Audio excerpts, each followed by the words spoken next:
ตื่นโมเมนต์7 โมงแรกฝนตกแห้ง เล่นตื่นจังเมื่อนั่งเมื่อยนั่งเพลียตกค่อยๆหน่อยไหม เพราะว่าว่านนี่ถึงกับไปนอนในตอนเย็นนะ แม่จะบ่ได้พักผ่อน ไปนอนเลยนอนจนเต็มอิ่มแม่เนาะนอนตั้งแต่11 โมงถึง3 โมง เพิ่นบอกว่าเป็นพระเจ้าน่ะกวนเพิ่นอยู่ จักโมงไปเพียงขนมเมื่อคืนนี่นะสบายดีพี่น้องยังไงขนมเมื่อคืนจักโมง สบายดี พี่น้องไปอัน7 โมงกลับมา9 โมง อ๋อบ้านเจ้ามีอยู่ มันเดินจับเลย เพราะบ้านเจ้านี่อิหยังเด่นอิหยังเรื่องของกินอิหยังเด่นอิหยังหางะอิหยังแบบว่า เล่น โอ้ยเล่นมันจะไปหาอะไรเนาะหาบ่เป็น เอ้า จับแล้วกินอยู่แล้ว กินเรื่องกินเนี่ยยังจะกินเมื่อคนบ่เคยแขกกับเขาวเขายังกินเบิดเคยกินแลนนะ พึ่งก็กิน เพิ่งก็กินแค่ละเทื่อแล้วก็บ่ได้กินแบบนี้เลยจริงๆจัง เนี่ยกินอยู่บ้านข่อยก็คือยังวะ ของที่มันหาง่ายของที่มันมีหลายนะบ่ได้ละก็ได้ โบ๊ท เฮ็ดบดเปาะอีหลีนี่ เฮ็ดบดหลายบ่ เนี่ย หลายเปาะ หลาย คันหลายเลยมันออกแล้วมาให้ได้เขาขายโลเท่าใด บุกเพศนะเห็นโบ๊ทนะ อยากได้เฮ็ดบดมาตากแห้งอยู่ ที่นั้นมีดอกกระเจียวเป็นไรกันดอกกระเจียวขาวเด้ โอ้ยดอกกระเจ้าขาวแซ่บเด้อ แม่นแต่ดีๆมันบ่มี มันบ่มี น่าอยากไหน ดอกกระเจ้าขาวแซ่บกว่าดอกกระเจียวแดงไหล บ่ได้ขึ้น แม่น แซ่บ ปานนครมีอยากมีบ่หลายดอกกระเจียวขาว มันสันผู อ๋อ เที่ยวขาว มันแซ่บได้เพราะแต่มันบ่ได้คือดอกกระเจียวแดงไหล เขามีแต่เคยเห็นแต่เขายังบ่ทันเคยกิน แซ่บ เขาขึ้นผู้แต่ก่อนนะเขาไปเก็บ เฮ็ดเก่านะเฮ็ดพออยู่อะตามสันผูหนังลาย แม่นจะมันมีฟูน่ะสิเฮ็ดพอออกถือบ่มันก็ตามเปียดพอเนาะก็ถือเปรี้ยวหลายก็ออกหลาย พี่กายังกินอยู่ได้ แต่เขาว่าปีนี้มันสิออกลายอยู่เฮ็ดพอ ถ้าเบิ่งฝนนะครับฝนดีก็ออกหลาย ผลดี ปีแล้วในบ้านก็เฮ็ดปวกเนาะฝนมันดีโอ้ยไปเอาหมู่ละหาบหมู่ละกะตาเมื่อวานคือยังนี่คันฝนดีนะฟังเบิ่งฝนปีนี้นี่ ว่างงานว่างกี้นั่นเขาจนว่า นี่ดอนนี่ก็เข้าไปแล้วก็หาบออกมาได้ดอนน้อยๆนะเขาเหลือครึ่งเดียวแล้วครึ่งหนึงเขาดูดเห็ดสวนมันแหละใกล้ๆเฮือนนี่อำลาเคยมาหา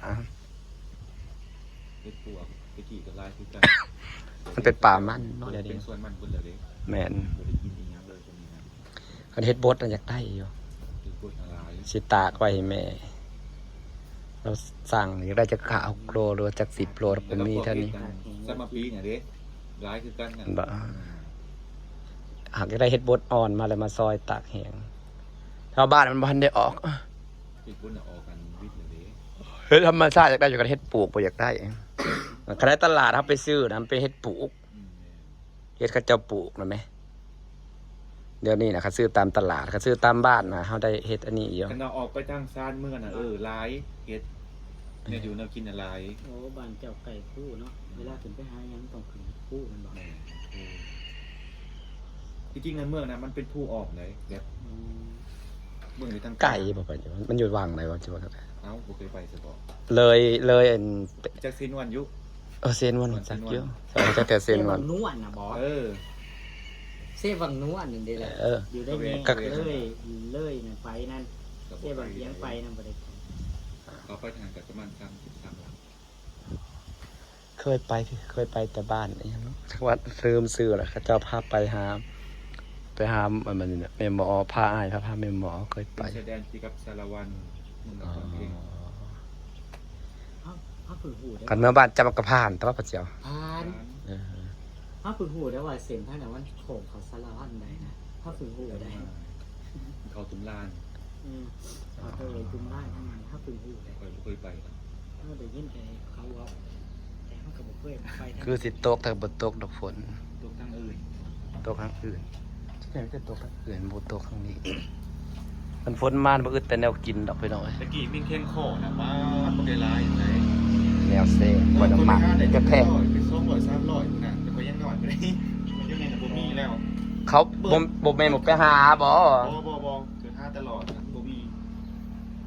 ก็อยู่นั่นโต2โต บ้านเขาเจ้าไปหามาขายยังได้ได้ อย่าว่าแต่แม่งแข้งเถอะจักรจันทร์ยังบ่มีนี่นะ แม่นจักจันทร์บ่มีลิ้น ตำแซ่บขนาดใด มันมีเป็นบางปีตามฝน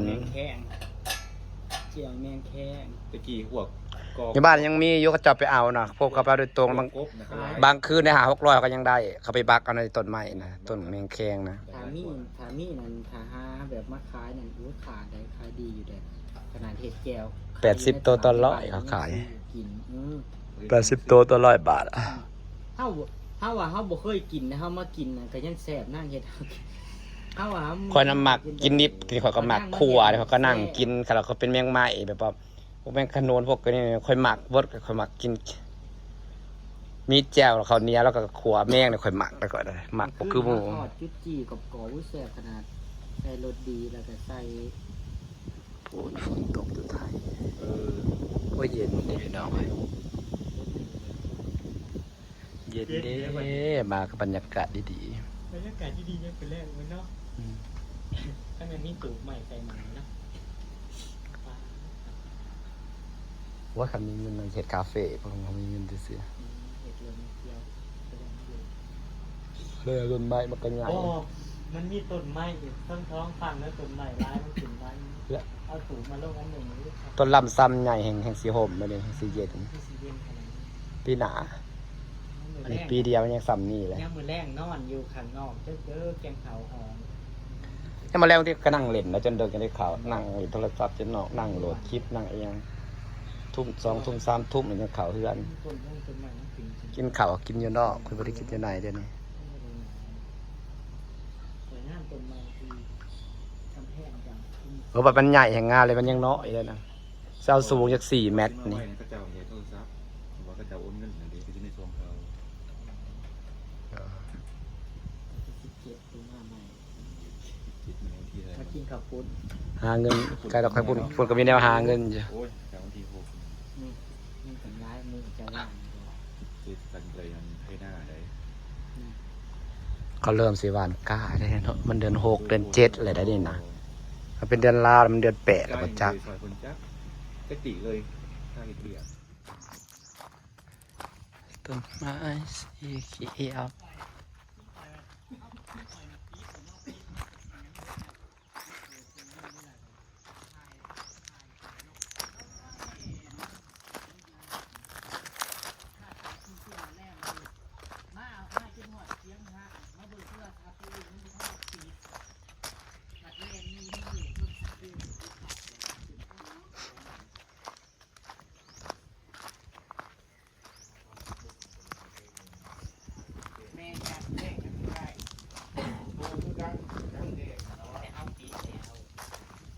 ขันมาบางประมาณ2-3 มื้อที่แล้วนั่งอยู่นี่นะ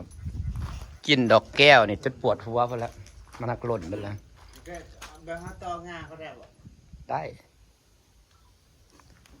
ขันมาบาง2-3 มื้อนี่ดอกแก้วบานขากะลีขาวที่นั่งอยู่นี่กินนี่จนปวดหัวไปแล้วหอมคือยังนี่ ตัวใหญ่นะแต่ว่า มันหล่นยังว่าขั้น วาง 2-3 มื้อที่แล้วนั่นนั่งนี่กินมันเสียหอมแบบหอมโหยหวนคือยังนี่มันหอมเป็นบางมื้อเลยพอเสียนี่มันหล่นแล้วมันร่วงแล้ว มันรสกิน อืมมันหอมเป็นบางมื้อ อันนี้ดอกแก่แบบนี้ อันนี้นะแก้วพวงไทย แก่แบบนี้ มันอยู่2 ต้นริมซานะแก้วหิมาลัยแก้วเจ้าจอมจังงาม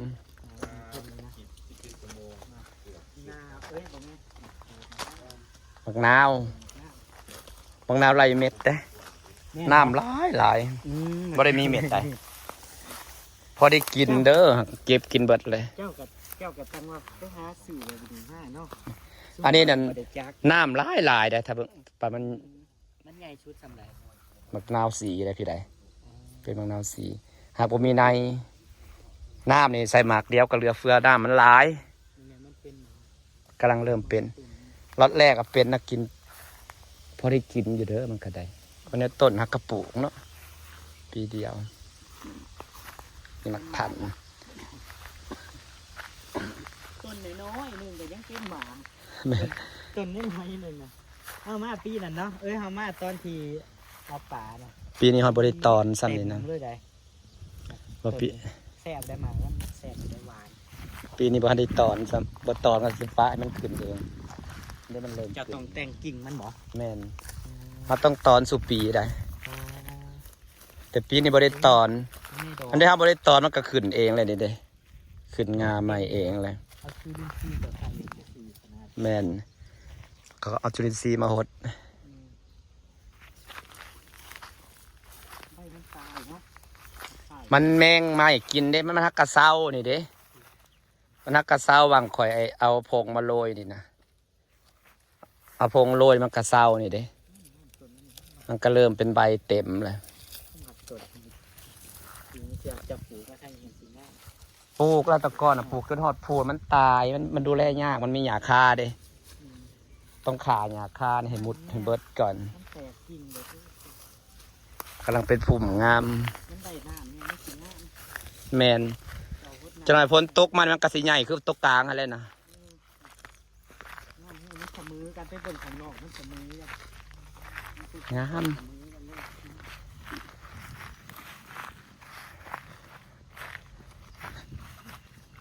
ท่านนี่เดี๋ยวสิตอนเอาฝ่าพาเป็นสมสวนพี่น้องจ้าสิฝากบรรยากาศไว้ซ้ำนี่เด้อจ้า ขอบคุณนะจ้า